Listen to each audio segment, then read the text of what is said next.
seminar on environmental factors of 2009. Today we will be discussing environmental laws. To get things started, can I have you introduce yourself and give a short description of the country you represent and the environmental factors that are most relevant?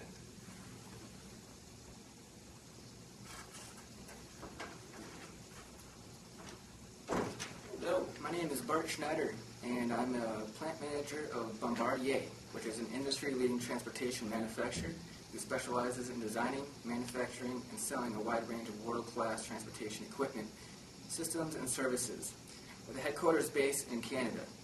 We also operate in over 60 countries worldwide, including my office in China.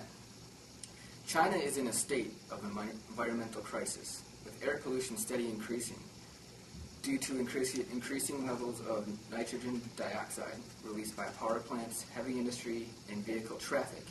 Water scarcity is also an issue, with 600 million people living in water-stressed provinces.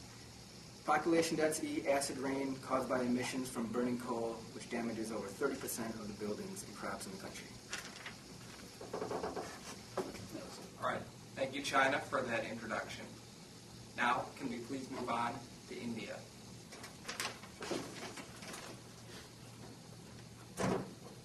Hi, my name is James Tharil. I'm the plant manager for Pepsi India, a subsidiary of the MNC Pepsi. Pepsi is the second largest soft drink maker in the world. Our headquarters is in US. In India, some of the environmental issues that we face are water scarcity, lack of proper waste management, and air pollution. All right, India, thank you for that introduction. I believe China is also here today. Can we please move on to China?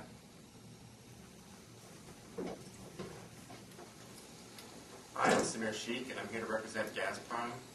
We're a natural gas extraction company based in Russia. We're majority owned by the Russian government, but we are a publicly traded company.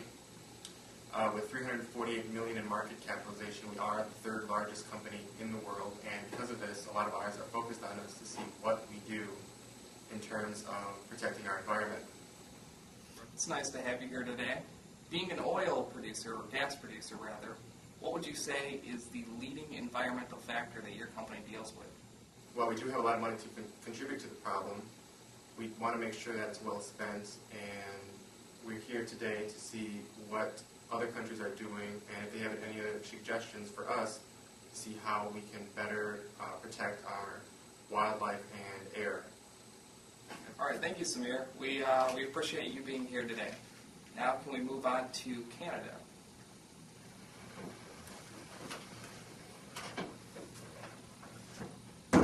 Hi, my name is Paul Becker. I'm the head of labor relations of GM Motors in Canada. Some current problems facing our environment are greenhouse gases and global warming. Oil spills are another big concern we face every year. Looking toward the future, we are concerned with endangered species and the problem of global warming, mainly with the heavy pollutants coming from China and the Eastern Hemisphere. Thank you, Paul. You mentioned global warming and greenhouse gases. Do you feel that current environmental laws are strict enough?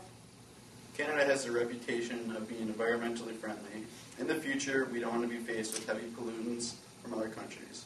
For example, China and India are growing and expanding fast and are a big problem we can face, with global warming and greenhouse gases on the rise.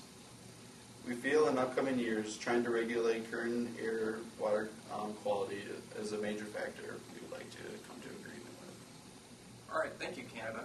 It sounds like you are comfortable with the idea of stricter international environmental laws. You also mentioned China as being a possible threat. Does China have anything to say in return to that allegation? Well, we feel with China's economy expanding so rapidly, too heavy of an environmental regulation or too much of a reduction in product manufacturing may harm our economic growth. However, we would be willing to reach an agreement with the other countries that would help decrease air pollution. All right, thank you, China. I can see how stricter laws would hinder your ability to produce at levels you have in the past. but does China feel that it has any personal responsibility towards environmental pollution? Yes, but we feel we should impose our own laws as needed without influence or regulation from other countries. That's an interesting opinion, China. Do any other countries feel that they have the right to impose environmental regulations as they see fit? Yes, Russia agrees with China in its stance. Not all countries are in the same development era as other countries, and it's easy to say from Canada's perspective or the USA's perspective that there should be uniform laws across the world for pollution and environmental protection. Unfortunately, not every country has the resources to implement these changes, and as such, it should be left to individual countries to implement their own regulations for environmental protection and pollution control. Canada, as a developed country and proponent of stricter environmental laws, do you feel there's anything these developing countries can do to reduce pollution? I can see where you're coming from, China and Russia, as we were once in your economic position. We were just concerned over our health and environment, as well as the global environment as a whole.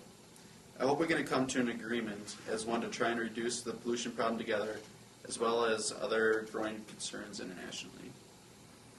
Although stricter regulations might not be possible currently, would any other countries be willing to work with Canada or an established country to determine its own environment, its own set of environmental laws? As someone in the middle between a developed country like Canada and a developing country like China, India would be willing to work with Canada to assist in developing environmental laws. Those are all very interesting opinions, and I'm glad India could agree to work with Canada on developing its own set of laws. Unfortunately, our seminar is running low on time, and I'd like to take the opportunity to get some closing comments. I like the progress that we made today. Hopefully in the future we can come to an agreement or policy regarding this issue. Canada would be more than willing to help developing nations reach our status. We understand the difficulty at this time to abide by stricter laws. And we would gladly accept your assistance. It's just that at this current point in time, we are not ready to devote resources toward this problem while our economy is still unstable. We are always willing to sit down and talk, but until we are more stable, we are going to worry about getting our economy stable and working towards that stability that you guys enjoy already.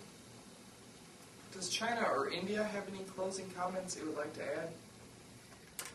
After attending this seminar, we feel more connected with India, Russia, and Canada in making conscious efforts to reducing pollution in China.